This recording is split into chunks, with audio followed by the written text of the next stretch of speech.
प्रिय देशवासियों, नमस्कार।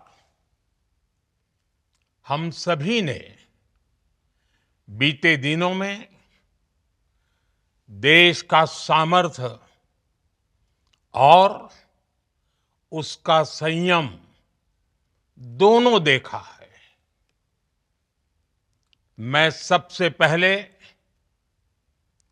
भारत की पराक्रमी सेनाओं को, सशस्त्र बलों को, हमारी खुफिया एजेंसियों को, हमारे वैज्ञानिकों को,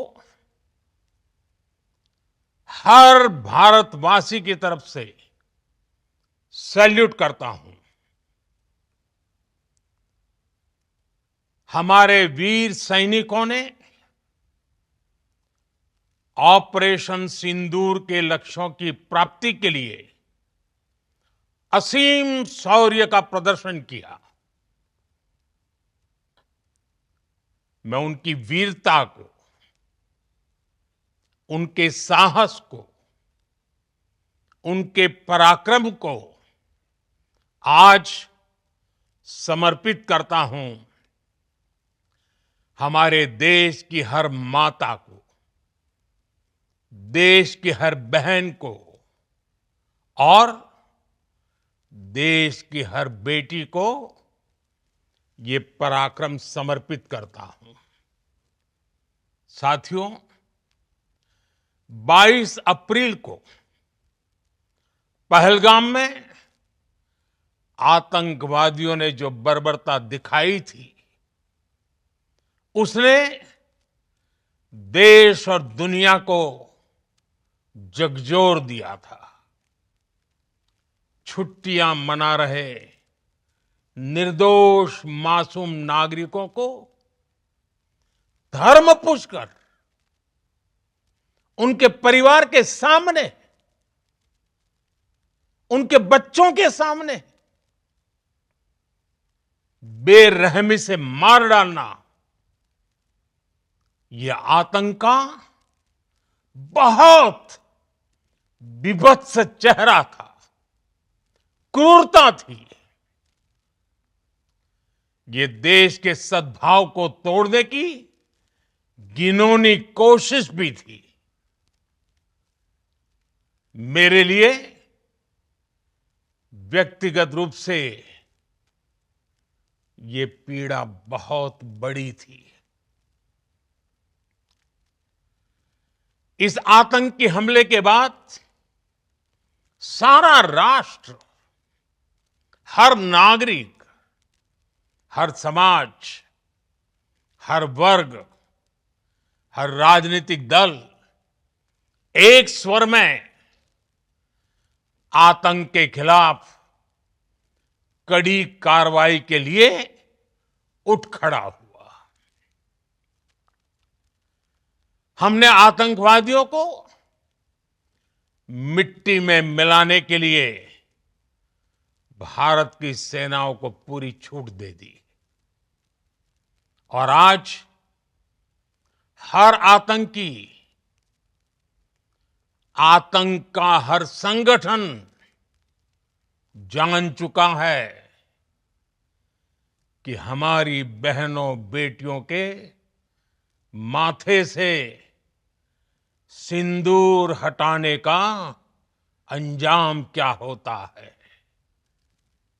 साथियों, ऑपरेशन सिंदूर ये सिर्फ नाम नहीं है,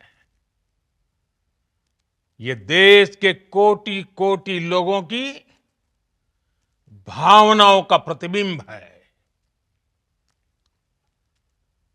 ऑपरेशन सिंदूर न्याय की अखंड प्रतिज्ञा है।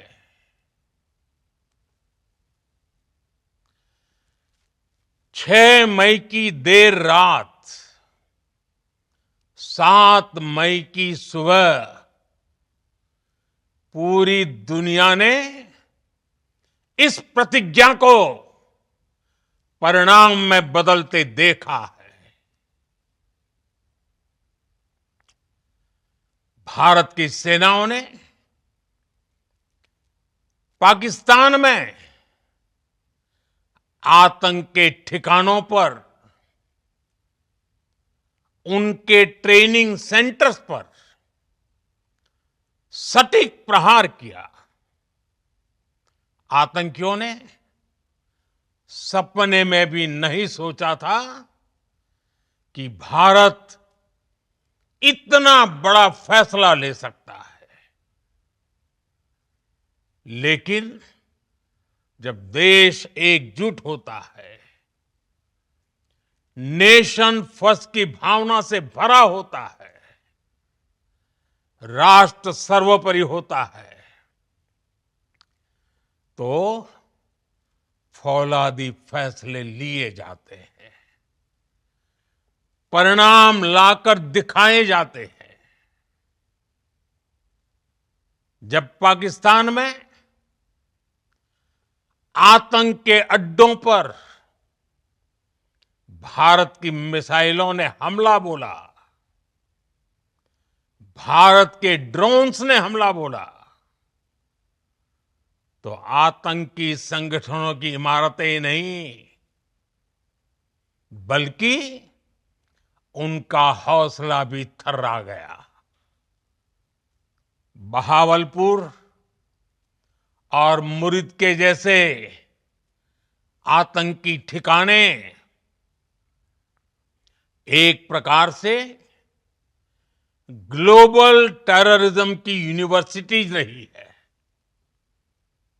दुनिया में कहीं पर भी जो बड़े आतंकी हमले हुए हैं, चाहे 9/11 हो,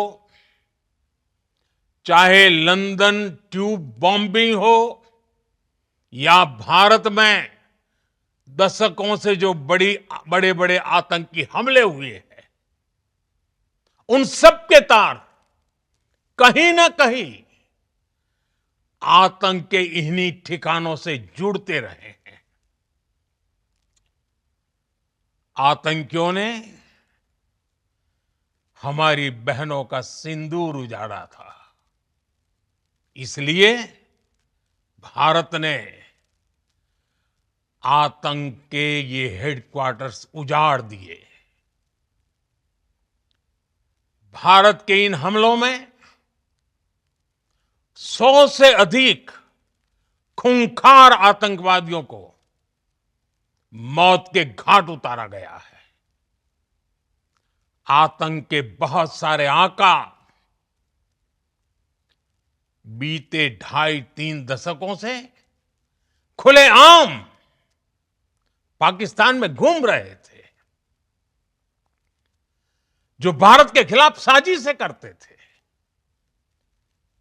उन्हें भारत ने एक झटके में खत्म कर दिया।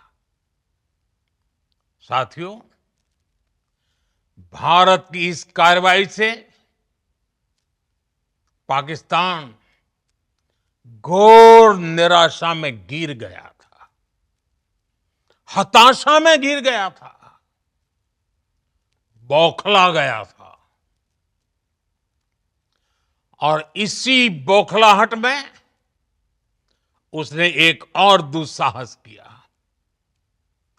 आतंक पर भारत की कार्रवाई का साथ देने के बजाय पाकिस्तान ने भारत पर ही हमला करना शुरू कर दिया। पाकिस्तान ने हमारे स्कूलों, कॉलेजों को, गुरुद्वारों को, मंदिरों को, सामान्य नागरिकों के घरों को निशाना बनाया। पाकिस्तान ने हमारे सैन्य ठिकानों को निशाना बनाया। लेकिन इसमें भी पाकिस्तान खुद बेनकाब हो गया। दुनिया ने देखा कि कैसे पाकिस्तान के ड्रोन्स, पाकिस्तान की मिसाइलें भारत के सामने तिनके की तरह बिखर गई। भारत के सशक्त एयर डिफेंस सिस्टम ने उन्हें आसमान में ही नष्ट कर दिया। पाकिस्तान की तैयारी सीमा पर वार की थी, लेकिन भारत ने पाकिस्तान के सीने पर वार कर दिया। भारत के ड्रोन्स, भारत की मिसाइलों ने सटीकता के साथ हमला किया। पाकिस्तानी वायुसेना के उन एयरबेस को नुकसान पहुंचाया, जिस पर पाकिस्तान को बहुत घमंड था। भारत ने पहले 3 दिनों में ही पाकिस्तान को इतना तबाह कर दिया जिसका उसे अंदाजा भी नहीं था। इसलिए भारत की आक्रामक कार्रवाई के बाद पाकिस्तान बचने के रास्ते खोजने लगा। पाकिस्तान दुनिया भर में तनाव कम करने के लिए गुहार लगा रहा था और बुरी तरह पीटने के बाद इसी मजबूरी में 10 मई की दोपहर को पाकिस्तानी सेना ने हमारे डीजीएमओ को संपर्क किया। तब तक हम आतंकवाद के इंफ्रास्ट्रक्चर को बड़े पैमाने पर तबाह कर चुके थे। आतंकियों को मौत के घाट उतार दिया गया था।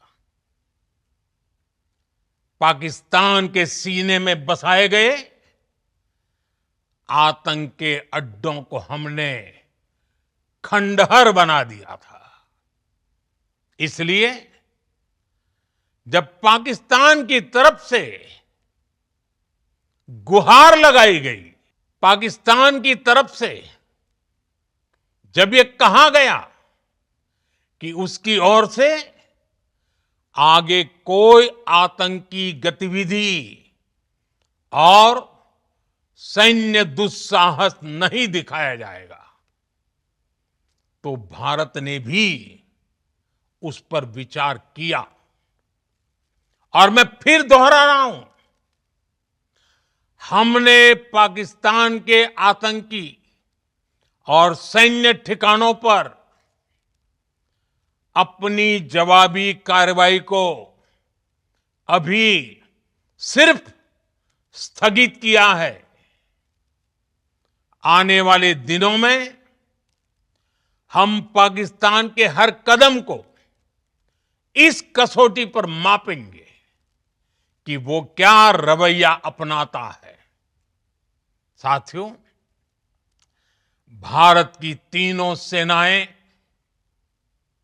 हमारी एयरफोर्स, हमारी आर्मी और हमारी नेवी, हमारी border security force BSF, Bharat के अर्धसैनिक बल लगातार अलर्ट पर है। सर्जिकल स्ट्राइक और एयर स्ट्राइक के बाद अब ऑपरेशन सिंदूर आतंक के खिलाफ भारत की नीति है। ऑपरेशन सिंदूर ने आतंक के खिलाफ लड़ाई में एक नई लकीर खींच दी है। एक नया पैमाना, न्यू नॉर्मल तय कर दिया है। पहला, भारत पर आतंकी हमला हुआ तो मुंह तोड़ जवाब दिया जाएगा। हम अपने तरीके से, अपनी शर्तों पर जवाब देकर रहेंगे। हर उस जगह जाकर कठोर कार्रवाई करेंगे जहां से आतंक की जड़ें निकलती हैं। दूसरा, कोई भी न्यूक्लियर ब्लैकमेल भारत नहीं सहेगा। न्यूक्लियर ब्लैकमेल की आड़ में पनप रहे आतंकी ठिकानों पर भारत सटीक और निर्णायक प्रहार करेगा।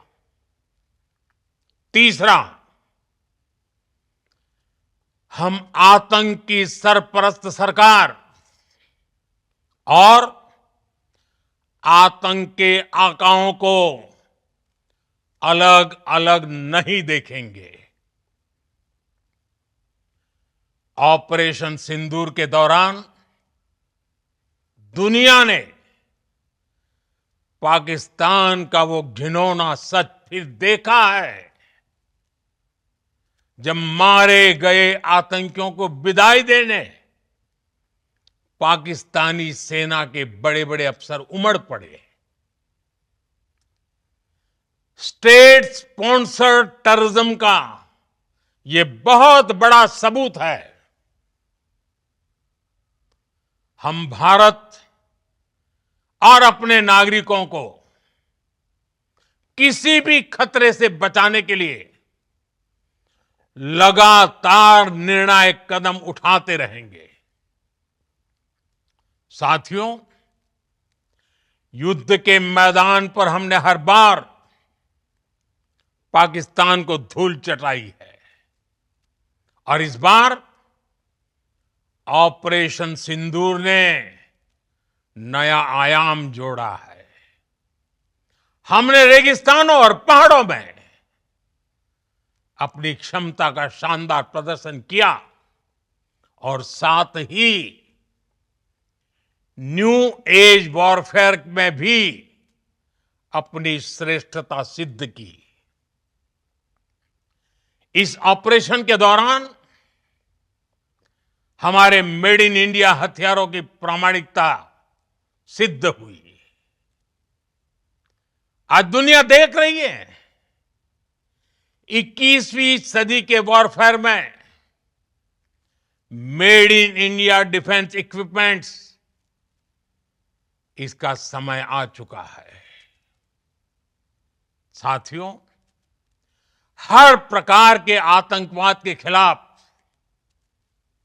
हम सभी का एकजुट रहना, हमारी एकता हमारी सबसे बड़ी शक्ति है। निश्चित तौर पर ये युग युद्ध का नहीं है, लेकिन ये युग आतंकवाद का भी नहीं है। टेररिज्म के खिलाफ जीरो टॉलरेंस, ये एक बेहतर दुनिया की गारंटी है। साथियों, पाकिस्तानी फौज, पाकिस्तान की सरकार जिस तरह आतंकवाद को खाद पानी दे रहे हैं, वो एक दिन पाकिस्तान को ही समाप्त कर देगा। पाकिस्तान को अगर बचना है तो उसे अपने टेरर इंफ्रास्ट्रक्चर का सफाया करना ही होगा। इसके अलावा शांति का कोई रास्ता नहीं है। भारत का मत एकदम स्पष्ट है। टेरर और टॉक एक साथ नहीं हो सकते। टेरर और ट्रेड एक साथ नहीं चल सकते और पानी और खून भी एक साथ नहीं बह सकता। मैं आज विश्व समुदाय को भी कहूंगा, हमारी घोषित नीति रही है अगर पाकिस्तान से बात होगी तो टेररिज्म पर ही होगी। अगर पाकिस्तान से बात होगी तो पाक ऑक्युपाइड कश्मीर पीओके उस पर ही होगी। प्रिय देशवासियों, आज बुद्ध पूर्णिमा है। भगवान बुद्ध ने हमें शांति का रास्ता दिखाया है। शांति का मार्ग भी शक्ति से होकर जाता है। मानवता शांति और समृद्धि की तरफ बढ़े, हर भारतीय शांति से जी सके, विकसित भारत के सपने को पूरा कर सके, इसके लिए भारत का शक्तिशाली होना बहुत जरूरी है। और आवश्यकता पड़ने पर इस शक्ति का इस्तेमाल भी जरूरी है। और पिछले कुछ दिनों में भारत ने यही किया है। मैं एक बार फिर भारत की सेना और सशस्त्र बलों को सैल्यूट करता हूं। हम भारतवासी के हौसले, हर भारतवासी का एकजुटता का शपथ, संकल्प, मैं उसे नमन करता हूं। बहुत बहुत धन्यवाद। भारत माता की जय। भारत माता की जय। भारत माता की जय।